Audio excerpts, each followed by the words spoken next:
Since the day President Trump announced his candidacy, he's taken a very hard line on immigration, casting immigrants, asylum seekers, and refugees as economic leeches and dangers to national security. And why his White House has employed people who share those hardline views and advocate for lower overall immigration, not just what they call illegal immigration, overall immigration, and a near end to America as a safe haven for people who have been persecuted.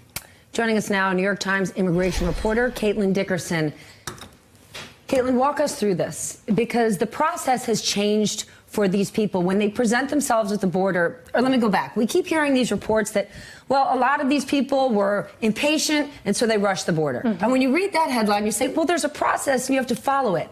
But the process has changed, hasn't it? That's right. That's what I think is missing from a lot of the conversation, is that the president says over and over again, follow the rules and you're welcome to come to the United States. That's all you have to do.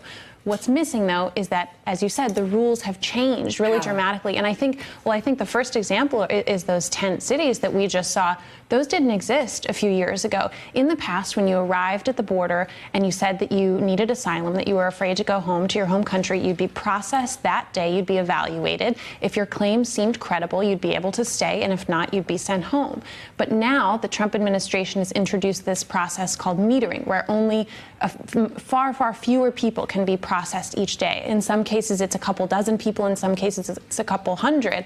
But we have far more people than that waiting. And so you see these long waits start to add up. So when the first members of the caravan arrived in Tijuana, there were already 2,000 people waiting in line ahead of them. So you have to sit there and sleep along the border for weeks, months waiting. And so, you can see how it becomes hard to follow the rules when the rules change in a way that really make it near impossible. Can you just fact check one more thing? The president also argues that when the process was in place that you would seek asylum, then go off on your own in the U.S. and have to report back for a court date, people wouldn't come back. Is that true? Some people don't come back, not nearly in the numbers that you hear out of the White House very often, unfortunately, especially when it comes to asylum seekers. The vast majority do show up for court, and even more if we're talking about families. The rates of people who come to court are quite high. But yes, there are people who don't come back, and that's the problem that the president is so focused on. So there are some people in there, Gadi Schwartz was talking to, young men who don't actually have what would be considered a credible asylum claim. Right. What happens there? We have a lot of these people who claim asylum get rejected through the process. Right. Would that be happening to those guys?